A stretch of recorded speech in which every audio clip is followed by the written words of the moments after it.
Good morning, good morning, good morning. How are you, ladies? Hi. Morning. Good morning. Hold on, How are you?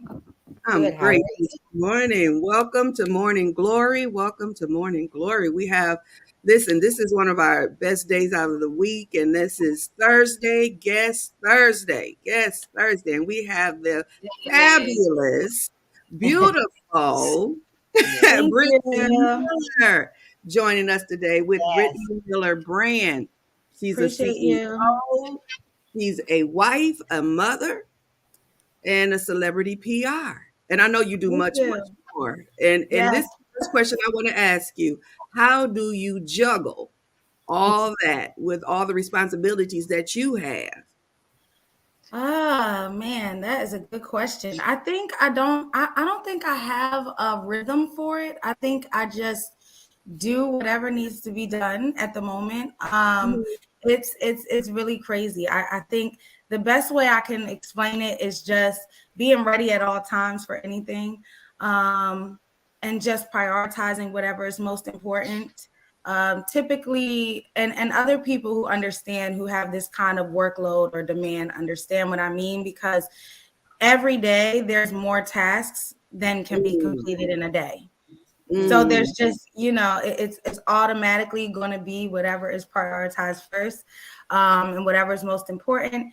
And then whatever I don't get done, it rolls over to the next day, and we keep it moving. So I really just juggle, like you said. wow. Yeah, but Yeah. that's those are two good principles that you have though. Time management and prioritizing. Yes, absolutely. Both of them. Hold on, we got somebody Absolutely. joining us this morning. We're gonna bring her Nice. on in. Good morning. Amen. Good morning. So we Hi. thank you for coming to the panel this morning. Latasha Hey, everyone. to join us. It's two, Amen. another one. She said she's going to be a little late, but she'll be joining us a little later on. But you all, this is Brittany. Brittany, this is our panel. This is Pastor Melissa, Hello. Minister Nice. Hello. Elizabeth, Prophetess Latasha, and myself. And Dion will be joining us a little later. So, Brittany, tell Yes. us a little bit about yourself. Yes, and sorry I'm looking down. I'm actually just telling my to come over to here to watch the interview. Oh yeah, come on. That's fine. That's fine. And we should Yeah, while you share anyway. While you're doing that, let's do that. Let's share real quick yeah. because I'm just we usually I'm letting share them know when. where the full interview is, just in Mhm. case. Okay, yes, most definitely. Let me do it too because I usually share in the morning, and we do this, and I always, like you Mhm. said, that juggling everything. Sometimes I share when I end up coming Right. on because I Oh do so yeah. much before I get on. So let me do the same Yeah. this morning. Okay. So you all too. You all share, share, share. Yes.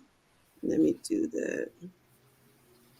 I'm excited about this conversation though. It's Yes, yeah, I really I'm, am. Hmm. I'm excited about you being here and Me with too. Yes. all the things that you do. You know that you are able to come and join us this morning Thank on you. Morning Yeah, Glory. absolutely. Like I said Yeah. yesterday, the early bird gets the worm, honey. Oh, most definitely. Most definitely. Yeah. Most definitely. And you know what? And even the scripture says, "He who seek me early shall find me." Listen, there's a Amen. blessing Mhm. in getting Hmm. up early and doing what you got to do, even seeking the Lord early. Yeah. Yeah. Yes. Absolutely. Go ahead and tell us a little bit about yourself. I'm going to still Sure. continue to share. Yeah, sure. So obviously my name is Brittany Miller. I'm gonna go a little bit back. I started my entrepreneur journey back in 2013. I quit my Mhm. job, and I was working as a meeting coordinator for a chiropractor office. Well, basically, it's not a chiropractor office. He was a chiropractor. My boss and the CEO was a chiropractor. However, Mhm. he created a system for doctors, attorneys, financial planners, CPAs to be able to network and cross network, Mm. set up referral relationships. Uh-huh. And so his whole system was that if two professionals that are in the same industry but not the same exact specialty, that if they meet with each other for coffee, that they can establish a referral relationship that would be fruitful until the end of time. And if they do enough of these meetings, that they would be able to fund the rest of their books. So I was the meeting coordinator that would reach out to these professionals on behalf of another professional, which was our client. And we would set up these meetings, and we would, initiate that initial referral relationship process. However, just like any other typical job, there was bonuses, there was perks, there was, objectives and hit to make more money. And so I was that one that was consistently hitting the mark and beyond, right? Right. So it became frustrating, because what started to happen was my boss started changing the reward system and making it harder to reach, right? And just taking away some of the initiatives, because a lot of times when we work for these big companies, the initiatives that they put in place are just like a carrot on a string. They're not really meant for you to actually reach. Yeah. So when I was accomplishing it, it was causing them more stress. So I was like, after they changed it for me, I said, oh no, I'm not doing this, for next to nothing, and for you guys to keep stretching the thing. So I was really stressed out. And it was during a time where I just think I was at my peak. I had worked so many jobs at that point. What was that, 10 years ago? Yeah, I was 23. So I'm 33 now. I was 23 then. And by 23, I think I had worked at least 12 different jobs. Since 16, I was a teenage mom. I became a mom at 16, and then I had twins by 19. So it was a crazy journey. But I stayed working. I always had a hustle and a job. So when I quit, my initial plan was not to be an entrepreneur. It was to just do some hair, because that's what I started out as, a hairstylist. It was to do hair and to do natural hair, because it was something I was good at, until I found something that I was comfortable with and that I felt would be less stressful. So it was basically like my bridge project to find another job. However, as we know with our hairstylists, if you do a good job and your clients really love what you do, then they're going to keep booking you, and they're going to keep your books full every 2 weeks. And that's what started to happen to me. And it was to the point, I was a mobile hairstylist, and one of my marketing strategies was that I was traveling up to an hour away, just to stretch my reach. And if you don't know, I'm from Philadelphia. So living in Philly, an hour reach gives me access to a lot of states. In Philadelphia, you can get to New Jersey, you can get to New York, you can get to Delaware, you can get to Maryland, you can get, so all of these places can be about an hour away, depending where you go. So I kind of put my foot in my mouth by giving me that hour stretch, because I was all over the place. And at that time, I was charging like really dirt cheap to build my clientele. So I was basically charging my gas to get to and from places. And that's how I initially built my clientele. I ended up opening up a hair salon eventually, which, mind you, none of this, I had a license. I opened up a salon and hired a team of about 8 people, including a nail tech and a makeup artist. And so I had this vision of this beauty brand, and it was called Mothers and Daughters Hair, which is because back then, hairstylists frowned upon doing children's hair. It was just not a they're like, don't bring your kids, I was that one who had a lot of kids. So I'm like, bring those babies. They need their hair done, Exactly. So that was my thing. And so I opened up the salon, and it was crazy, because during the time of being a hairstylist, that's what really molded this whole foundation for what I do. Because as a hairstylist, multiple women come into your chair. And so as each woman came into my chair, I realized different needs that different women had that the other women had the answers to. So I started to connect people. And I started a nonprofit called Let's Be Women. And I did like an interactive project to push a movement that we were pushing, a mission message. And we did it outside in the public, in the middle of Penn's Landing, which is a big attraction spot for Philadelphia. It's right on the Delaware River. Well, it's across where New Jersey crosses on the bridge. And it was just out in public. We had a bunch of models do duct tape over their mouths with enough said on it. And it was a project that we did that caught the attention to our local radio stations. And they brought me in for an interview. Someone from Atlanta ended up hearing the interview and then offered me a radio show for a network here in Atlanta. Wow.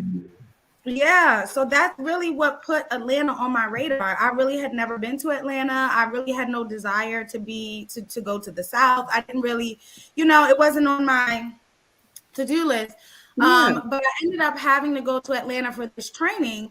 And so when I went, I saw, and this is no lie, like I'm being fully transparent. I saw a little black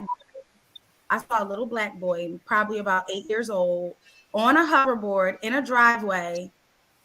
And I just, it blew my mind, because for me, first of all, you ain't getting no driveway in Philly. Oh, wow. I've never been to Philly. Yeah. So really, Philadelphia is the hood. Okay, it is the hood. It's the hood? Really? Okay, come on. Mm-hmm. And everywhere in Philadelphia pretty much is at this point, especially today, it's really bad. But if you have a Philadelphia address, it's not probably the safest area, period. Wow. So it's not one of those cities that like has a hood and then the rest is the good part. The whole city is the hood for the most part.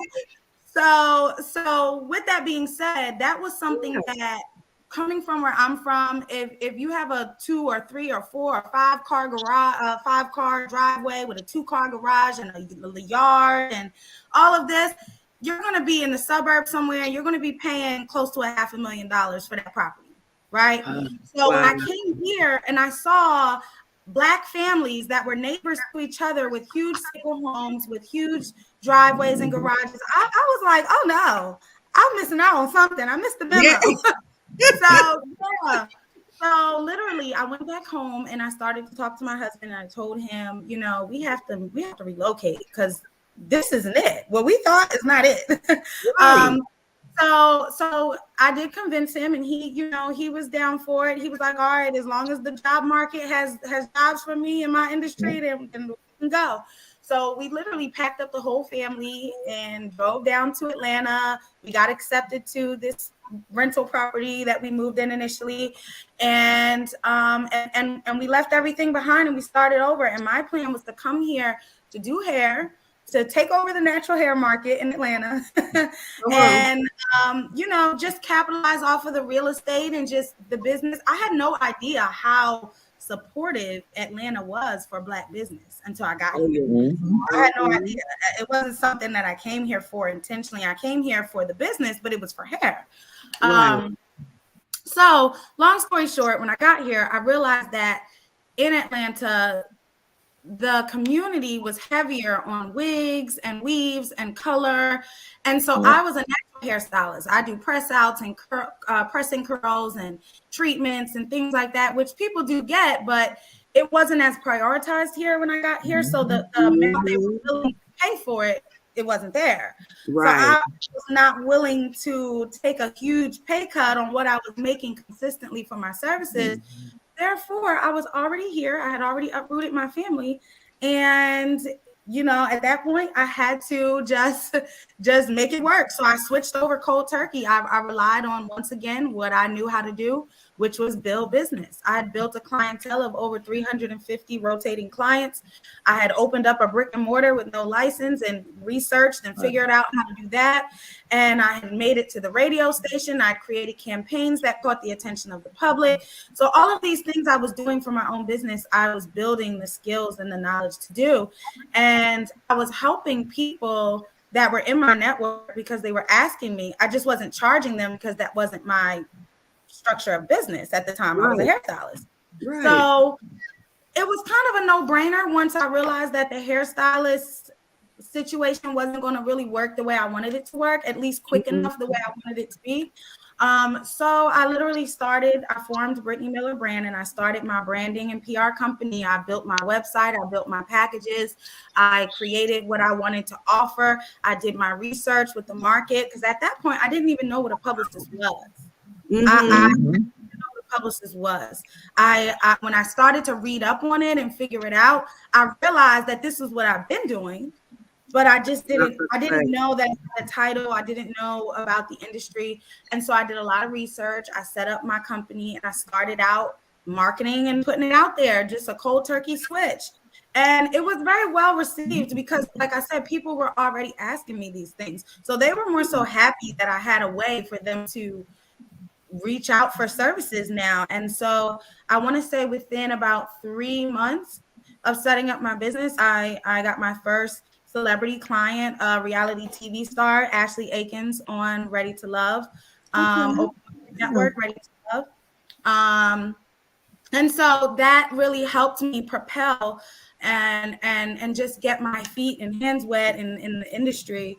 But just to fully bring it back full circle and answer your question, I am a publicist. I do public relations. I help clients with branding, which is their image, their graphics, their website, their taglines, their campaigns, their copy, the marketing speech, Instagram, social media, all of that is the branding side. And then on the PR side, I help people get exposure. I help build collaborations. I help build ambassadorship programs. We do magazine, radio, podcast, news, all that kind of stuff. And we package it all together, the branding and the PR, because it's best worked together. Without branding, PR is kind of tough. And without PR, success is tough after a certain point. You can only really reach a certain point, and then you need PR to really stretch your reach.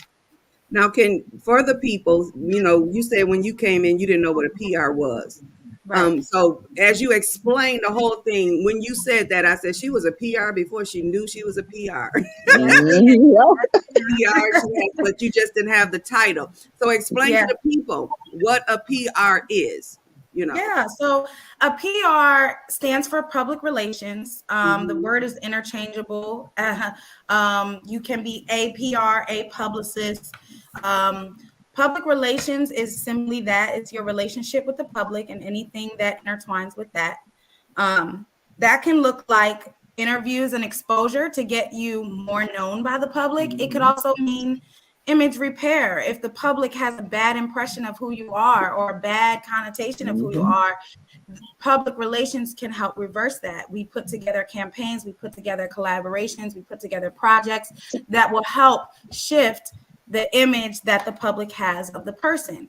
And so this is why a lot of times you see celebrities or athletes or things like that participate in community service or participate in different projects that will really form the soul, to help people soften the image of who they of what they have as the person in their industry. Sometimes the industry requires you to be different than who you really are. For instance, as a sports professional, you might have to be really like competitive and aggressive and all of that. And it might actually be a more mild-mannered person. And they might want the public to know, hey, I'm not that aggressive or competitive when I'm off the field. So things like that will help, show the public who you are and what kind of personalities you have and what your mindsets are and what you support and don't support and things like that. So all of that is intertwined in public relations. Also how you show up. So the way you look, the way the kind of events you put on, the kind of generosity you show, all kinds of things that just go into, especially nowadays, there's so much because our lives are so exposed. But yeah, that's why I really believe that the public relations industry has jumped to the forefront, because I want to say 10 or more years ago, public relations was something that was not, it was seen but not heard. You know what I mean? We could see the effects of public relations and we could see celebrities doing things, but as consumers or fans, we never really put two and two together that there's a whole team behind this person and there's a publicist that's giving them instructions on what to do next and how to do it, until social media came into play. And then the publicists started sharing their lives and started sharing their projects, and people started connecting the dots and saying, oh, that's how so-and-so was able to go to the hospital and take a picture with these patients and do this and sign autographs. Then, publicists started to become personalities. So That changed the game too, but that's another topic. Right. Yeah. So so branding, when you say branding and publicists, they go hand in hand. Yes, they go Explain hand in that. hand. They go hand in hand. However, you rarely find both of them in the same wheelhouse as far as working with a professional. It's very rare, Yeah. which is why I personally believe that my business has been so successful because I do both. I've always been a one-stop shop kind of person. That's just who I am. And I think it's because I'm a natural problem solver. When I used to do hair, I started out only doing press and curls and like natural styles like twist outs and wash and goes and trims and things like that. But my clients love my work so much that they pushed me into doing sew-ins and into doing box braids and things that I wasn't doing. And so it was natural to me to say, okay, let me learn how to do this. Let me provide this because my client wants it and they don't want to go anywhere else. So it was just a natural thing for me to kind of learn a versatile skill base so that I can offer most of what my client needs in one stop. It's just more convenient. So I think that is also why I am that type of person that just offers kind of everything at once. But without branding, you can't really have good PR. And I say that because branding consists of your identity, right? So your headshots, your mission, and what you stand for. If you don't know what you stand for, and your mission is not clear, then it's going to be hard to establish a good PR plan because usually we build a PR plan around what your core mission is and we help define that to the public if they don't understand it. Right. So the branding has to be intact and your photos have to be high resolution and they have to be, clean and crisp and to the point. And you want good visuals. Right now in this day and age, people are so visual. So you want video clips, you want reels, speaking reels, you want things that showcase the ambiance that you want to present, And so once you have that solid on the branding side, then on the PR side, we can take that and run with it. We can pitch it, we put it out to the major networks, because if you're not packaged well on the branding side, it'll give the wrong impression and it'll create people to reject you and then it'll ruin your image. So it'll backfire if you have bad branding. Wow. And branding, and now can branding be a product? Because you're the product too, as well. So branding is you. You are the product. Branding is you. Yeah. And any physical product that you may have. Physical But in today's world, the CEO is the main squeeze. People want to know who owns the product, what they believe in, what they're like as a person before they spend their dollars. Back in the day, it was more about the product. It was like, does this work? If I buy it, is it going to be worth my money? They didn't really care or know who owned it at that point. It was just, does this product work? But nowadays, and we have the celebrities to thank for this, once social media hit the scene and we were able to post in our stories and see 24-hour clips of everybody's days, these celebrities, people we never saw, like Mariah Carey's and the president and all kinds of things like that, we're seeing insight into their everyday day-to-day process. And because of that, it's set an expectation for the consumer. Now we expect that no matter who we shop for. It can be a small business, but we still want to see your day. We want to see what you did yesterday. We want to see what you're doing tomorrow. And a lot of times we get excited about it, and that's why we support their journey. And so that all trickles back down to branding the CEO, because at that point, it's actually an asset. Because once you get people supportive of you as a person, anything you touch at that point is successful, which is how you want it. Because if you ever want to shift your industry or do something different or launch a new product, the people will flow with you if they support you as a person. But if you get them, more so engrossed in the product, and then you drop something else, now you're starting from scratch to get them to support and understand that product as opposed to the CEO. And we're seeing that, as you were talking about that, I'm seeing that with Black China. Yeah. With her shift and everybody's following that, it doesn't matter what you do. Yeah, it doesn't. I've always said an athlete that plays football, that throws a good football, can drop a toothbrush. And guess Right. what? It's going to make $1 million overnight because they have a fan as a person. Yes. People like them as a person. They like them as an athlete. They like them as an individual. So they could drop anything with their name on it under their brand, and people are going to support it because they know the source that it's coming from. So, Ooh, good look at information. Rihanna. Yeah. That's how Rihanna became a billionaire. She wasn't known for lingerie or makeup. That wasn't her thing. But people loved her as a person. They got to know her as a person. They liked her style. They liked her swag. They liked how she operated in business. And so at that point, it's over.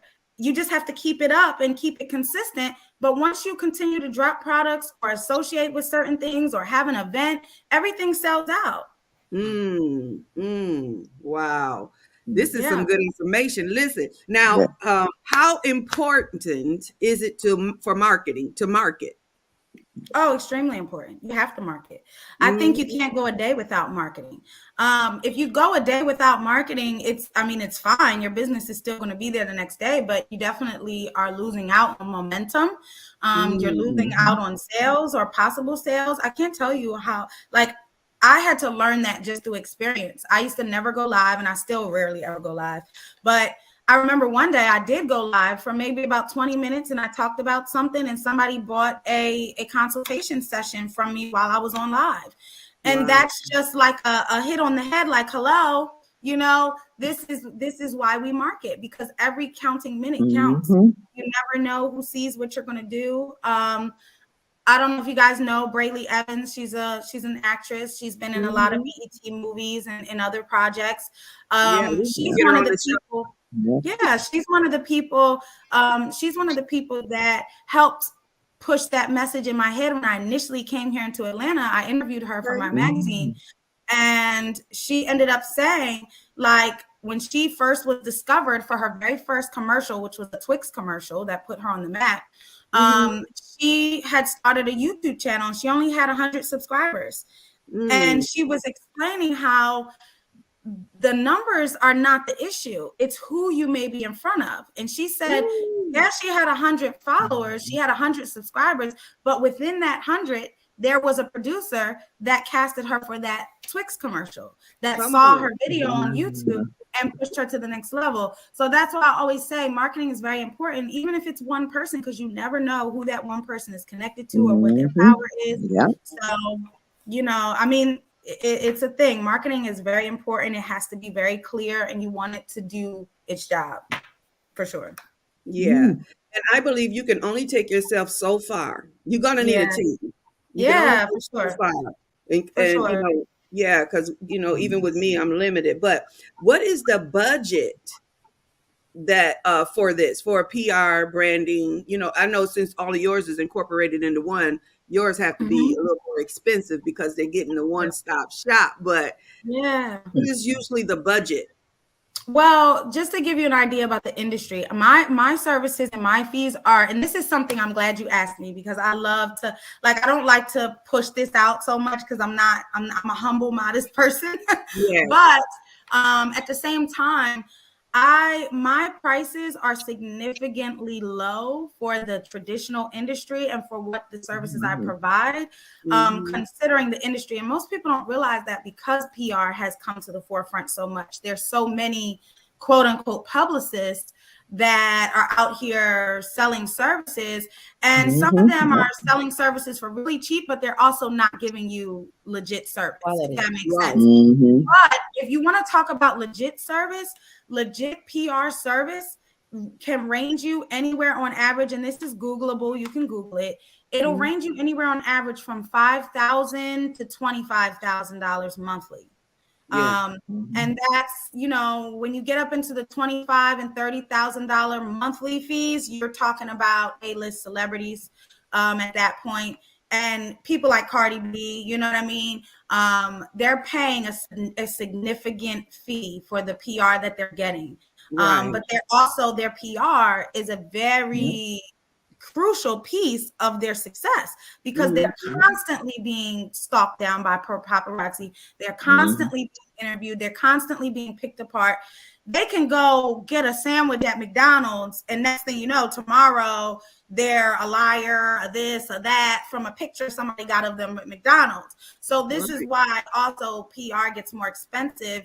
The more exposure you do have, the more it costs, because the more chances and the more resistance there is on what you're building. So but for me personally, my prices range from $1,500 to $5,000 monthly. So I'm in the bottom scale as far as pricing.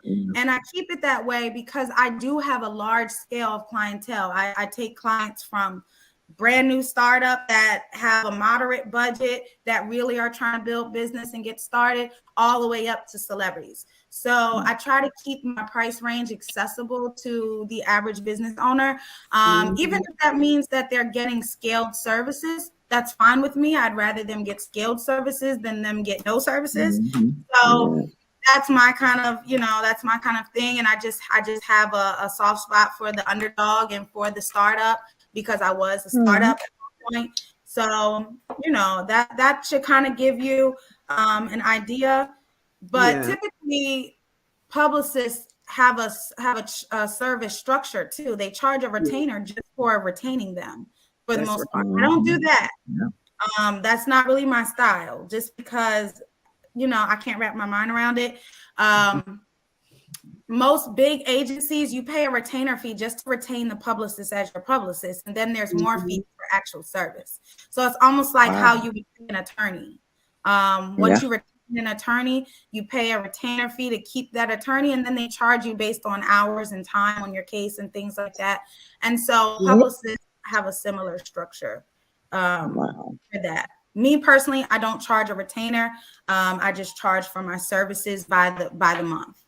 Oh, okay. Now, if someone wanted to go to school for PR, what classes would they take? I know God thrust you into it. You learned. Yeah. They would go into the journalism or mass communications field. Mass communications is, back in the day, it was more so broadcast. It was news, radio, things like that. Now it kind of encompasses other things like social media management. It encompasses entrepreneurship, encompasses public relations. A lot of that is now intertwined with it. And I have done some public relations courses with universities. So I have taken some classes in it, and I'm also working on my law journey, because I'm eventually going to proceed to business law to add contracting and representing clients to my wheelhouse for longevity. I'm thinking about my senior years. You know what I'm saying? I need a retirement plan. Yes. So you enjoy what you do, though. You enjoy what you do. I do. I really do. I definitely enjoy what I do. I think this is something that came around to my life full circle. As a kid, I was an only child for the most part. I had a stepsister for a while, but I am technically an only child on my mom's side. And, I kind of wore this hat without knowing it for a long time as a kid. Anytime I got around other kids, whether it was on my block and we were outside playing, or whether it was my cousins coming over or whatever, I was always the one that was super excited to be around a lot of people, since I was always by myself. So I would always conjure up these crazy ideas. Let's do this. Let's do that. Okay, you be the this, you be the that, you do the this.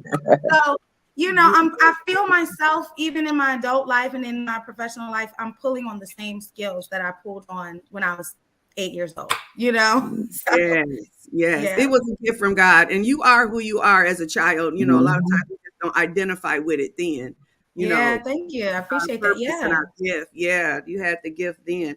So who is the dream person you want to work with, or have you worked with your dream person yet? Oh, that's hard, because when I first got into this industry, I had certain dream people I wanted to work with, and that kind of changed. Okay. Because once you get on the other side of this thing, you start to see, it starts to make sense. My dream people to work with are people's teams at this point. You know what I mean? Because I realized, as being a part of talent's teams, I realized that a lot of the work that we admire and we love is curated by the people we don't see. Yeah. So Yeah. it kind of takes sometimes the talent out of the equation for me, depending on what it is and who it is. But I would say definitely a goal is Ava DuVernay. I love Ava DuVernay. Ava, I would yeah. love to work with her. She's such a queen to me. I love how her mind works, and just I love her persistence and her dedication to her work. If most people didn't know, she didn't pick up a camera till 35. So I love that because like I said, I'm all about the underdog. I'm all about the person that people least expect to do something great. And so anyone who has that kind of story, I'm usually ecstatic to connect with. Yes, awesome. So since we're talking about stories, now one of the questions that I wanted to ask you is tell the people something you had to overcome, or to get to where you are, some things that you had to overcome, however you. That one is easy. The struggle, okay? The struggle. No, seriously, I'm glad you asked that, because that's a big one. This comes up so much in my life because I'm constantly being a motivating piece to clients and things like that who are going through that initial struggle or over that hump. Man, when I tell you, I just want to say this whole entrepreneur journey, if you want to do this full time, and when I say full time, I mean no side hustles, no 9 to 5 on the side. No, if you want to just jump out there and do it, you have to be prepared to weather the storm. You have to be prepared to make sacrifices that maybe you never, made or thought you would make. For me, it looked like a big sacrifice because I had a big family. I have 5 children. Total at this point. I have a husband. I've been married for 10 years. The entire time that I've been an entrepreneur, I've been married. So it's been crazy. I just hit my 10-year entrepreneur anniversary this year. So I've officially been a full-time entrepreneur for 10 years. Congratulations. Yes. Thank you. Yeah. So I had to be okay with a lot of sacrifices that a lot of people along my journey were definitely not okay with. As I was doing certain things, people around me were like, how did you just quit your job? Like, what are you doing? Are you crazy? And this and that. But behind the scenes, I was eating oodles and noodles and dollar menu at McDonald's and skipping some meals and feeding my kids, things like that, not being able to buy the best clothes, or even for my kids, we all got the hit. My whole family took the hit. At one point, my husband and I were sharing a car, and he was working a traditional 9 to 5. And at that point, he was sitting outside of my hair appointments with my kids in the car doing their homework while I was doing an hour-and-a-half hair appointment. And then I would get in the car and we'd drive to my next hair appointment. And then they'd wait again. And then we'd go home and finally get dinner and do it all over again the next day. And these are things that a lot of people are like, nah, I'm not putting my family through that. Nah, I'm not doing that. And so this was a conscious effort that we made, and it wasn't easy. There were a lot of arguments. There were a lot of, disagreements. There was a lot of motivating going on back and forth that had to happen. And just a lot of sacrifice. When I first moved to Atlanta, I remember we moved here with tax money. Okay. We moved here with tax money, and we paid a couple months on our property. And so we had a little bit of cash left, and we started buying groceries and things for the house and stuff for us to live. And we got down to like our last $20, right? And I remember I got a call from Sheen Magazine because I was writing for them. I was just starting writing for them when I got here. And they were like, hey, can you go to this SIB Expo? We want you to cover that. It's in Atlanta and it's happening tomorrow and blah, blah, blah. And I'm looking like, I'm 45 minutes from Atlanta. I got $20. Right? I'm like, is that gonna cover my gas? And my husband is looking at me like, what is wrong with you? Why would you use the last $20 to go do something for free that you're not getting paid for? So there was a lot of that going on that I had to show him, like, listen, you got to see the big picture. You just got to see, you got to trust me. So I ended up doing it. I covered the SIB Expo. And now the SIB Expo is one of my clients, right? All right, come on. That's one of my clients now. And it didn't come just from that, but that was the start because I wrote that article Machine magazine, and the founder of Civ Expo was blown away by the article. They were like, we have never been talked about in this manner, the way that you wrote about us. And I was like, oh, thank you, and I'm just out here going hard, you know what I mean? So eventually they asked me to come back and be a moderator. And then I asked me to come back and be, a part of the expo. And then the next call was, hey, we want to hire you to facilitate our media. We want you to be our PR. So, I've been really working with them the entire time I've been in Atlanta. But that's just an example, and that had to come around full circle. A lot of these relationships that I was building for free ended up paying me back in multiple ways, whether it was connections for my network. There's a lot of events I covered for free that I was able to go and seal deals for my clients, things that I wouldn't have access to if I wasn't doing these free things, right? So I want to encourage the business owner or the go-getter to do what you know and you feel has value. It's not always about monetary value. There's a lot of value in things that you can turn into monetary value if you're smart and if you're intentional. So, not to listen to other people who did not get your vision. Because that's crucial. It's a lot of resistance that comes your way when you have these crazy off the wall ideas or off the wall plans. And it can be discouraging, if you don't have that steadfastness about you, that you can just be loyal and dedicated to what you know to be true. Yes. Well, I hear as you've been talking, what I see is purpose driven. Yes. Purpose driven. I equate that. Yeah, and even faith, because it took you to leave your house and to do all the things that you did, even with your children. Oh, for sure. If it wasn't for faith, faith is extremely huge for me because I do have 5 children. I have faced a lot of adversity in my life. I've been through, like I said, teen pregnancy.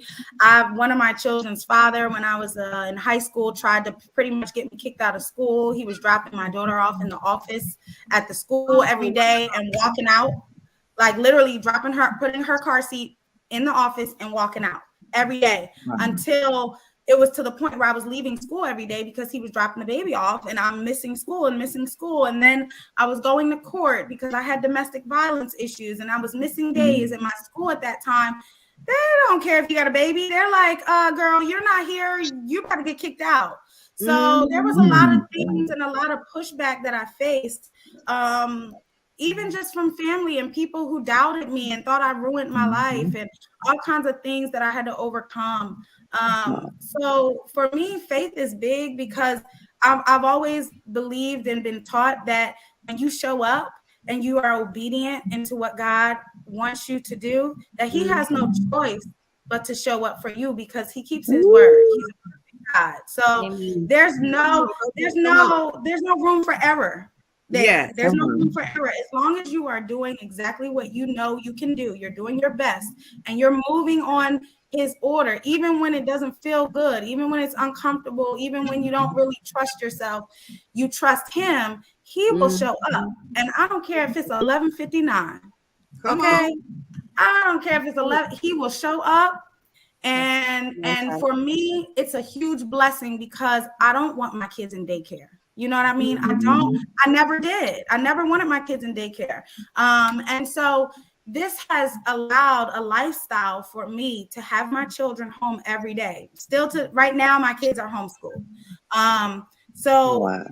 That is a blessing for me to be able to be present and to be able to teach them ownership and entrepreneurship and just perseverance. And they've been through the storm. They went through the struggle and seen the difference when money was low to none compared to now where we have things in more of an abundance. So it's definitely something I'm extremely grateful for. Yes, and I believe that the children should go through the struggle with you too, and it builds character. It does. Character. It does. The difference between my children that didn't go through the struggle and those that did go through the struggle. This is true. The difference between them. I have 5 too as well, so I can relate. Yeah. And is a retired hairstylist. I can relate with the children being in the shop. Oh yeah. All that, I can relate. Domestic violence. sometimes that's why God connect people. You don't know why you're Yes. connected to them, but Yeah. it's the familiar spirits and stuff. But this is so awesome. Now, this is the question that I ask people because you're in the public, and I believe ministry comes in different forms. For sure. You really explained your ministry, but I want you to say, what would you consider your ministry in the business that you're in? My ministry it shows its face in so many ways in my industry. Number one, myself. I tell my story to my clients. I share what I've been through because it lets them know that I'm relatable. I get it. I know what it's like to not know how to figure it out. That's how I got here. I didn't go to school for this. I literally learned what I know by going through the struggle and figuring it out myself and tapping into the skills I already had. As a kid, I've always been good at art. I had an art scholarship in 8th grade to Moore Art College from my artist, from my art instructor at my school, at my middle school. So I've always been good at art. I've always been good at music. I have a symmetrical eye, which is just, I guess, what also helped me with hairstyling, knowing how to make things even and make straight parts. That's a big thing. Yeah. And so that same artistic bone helps me with graphic design. It helps me with how to place things on flyers. It helps me with color, and matching patterns and looks and images and things like that. My ministry is also in making sure people know that they can do it, and that if they can't do it and they don't do it, it's because of themselves. And I'm very strict on that. I've heard so many stories of so many people being in this industry. What really built me up, I never had a mentor. So what really built me up was doing interviews, which is another reason why I tend to encourage my clients to get into some form of media, whether it's having a podcast, whether it's having a magazine, whether it's having a blog or a newsletter. Have something where you can consistently have people to share stories with you, because that was my eye opener. Like I said, where I came from in Philly, I couldn't look around and see successful entrepreneurs. I couldn't look around and see too many successful Black people. You know what I mean? Right. So I had to talk to people to find what I needed to fuel me. If I didn't talk to people and hear their stories, I would have never believed it. And so I say that to say, I have never talked to, and this is true, I rarely say never, but I mean it. I have never talked to a 6 or 7 figure earner or millionaire or celebrity that has not had an extremely major hardship, such as homelessness, such as incarceration, such as starting brand new fresh, or abuse, or anything that's traumatic and crazy and shakes your world. I haven't talked to one who hasn't had that.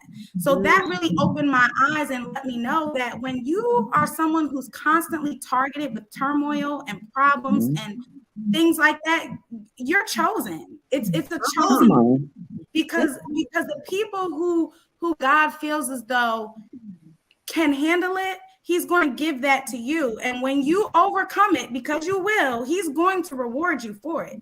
But it's all about the mindset. You have to know it. If you don't know it, then it's all a waste. If you think that you got yourself out of the situation, then it's a waste. You have to know that it's a bigger power behind your journey and behind everything that you go through. And you have to really be smart and look past the surface and figure out how you're supposed to use this thing for your good. Because so many people are so used to seeing the surface, and they're so used to getting upset and getting angry and defensive and not wanting to deal with it, right? Than they are to say, why is this happening to me? What from this can I take and do something with? Because there's a lot of people we know that are influencers and that have amazing stories that we admire them for, but if they never would have taken that story and ran with it, we wouldn't even know about it. That's true. That's true. That's my thing. And ministry, like you said, it has so many different faces. And God, I believe, did that on purpose, because there's people who will legitimately run from Him if they know it's Him. Exactly. So a lot of times we're not set up as pastors or churches all the time. We're set up as publicists or ticket masters or whatever position you hold. You have a job of ministry, and it is your job to spread the word and to teach people about what God has done for you. And if you can't list anything, then you need to go and reflect. Come on. So Yes. true.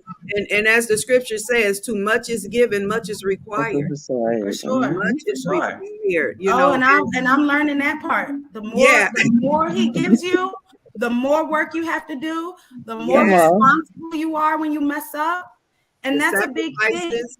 Yeah, Yes, that's a big thing. Like exactly. when you mess up and you don't really know who God is, the punishment is light.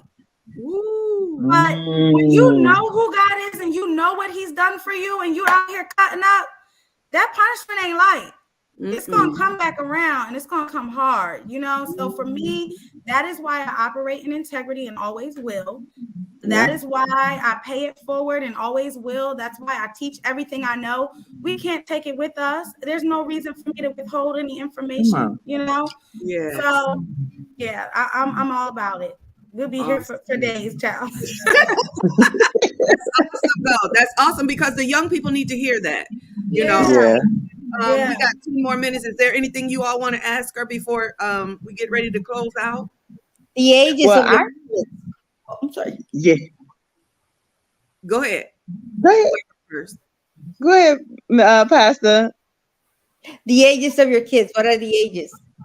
Oh, it's a good question. So I have the full spectrum, honey. Okay, I've been having kids for 17 years, honey. Yeah, my oldest is 17, and then I have 14-year-old twins. I have a 10-year-old and a 5-year-old. So yeah, I have the full spectrum.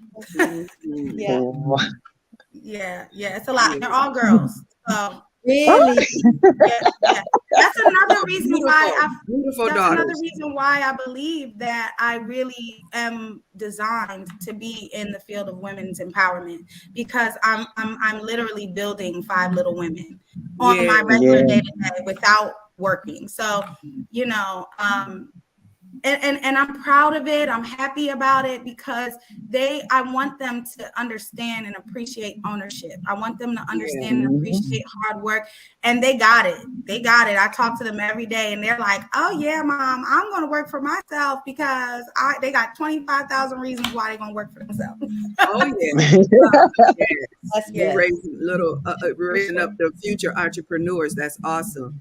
Yeah. Awesome. Okay, I just want to say just thank you because you're just so amazing. The journey of how God has used your gifts to make room, and your knowledge, and you're giving yourself to help and building others. So may God just continue to bless you. And I'm just being empowered myself on this interview. So I just thank you.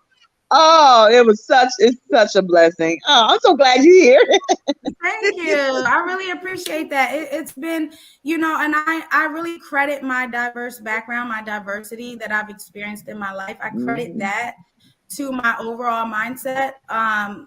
And I'm writing my book. I'm almost done. So if y'all watching this on my live, don't get me, because I promise it's coming. I've been working on this book for like 4 years. Okay, it's been a long time. It's legitimately almost done. It's just a matter of, obviously, my projects come last to my clients. So, but I'm writing my story because I have such a non-common or non-traditional setup that I really want people to take from my story, and I want people who are like me to know that there's someone else like them. I'm multicultural. My mom's side of my family, my grandma is from Canovanas, Puerto Rico, and my grandfather is half Irish and half Indian, American Indian. So my mom's side is not Black. They don't identify as Black. My grandfather is a retired police captain in Philadelphia. He was a police officer for 25 years.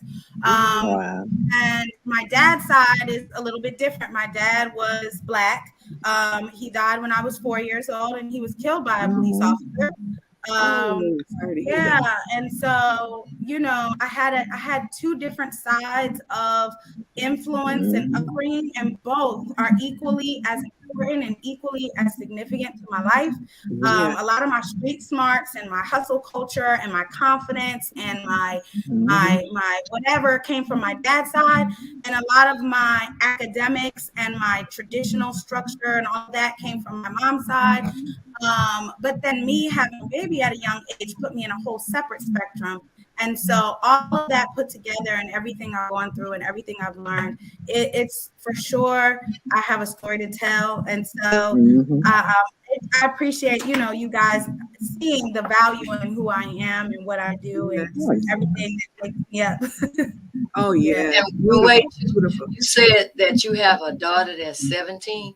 You don't look a day older than 17. Right? Yeah, I appreciate that.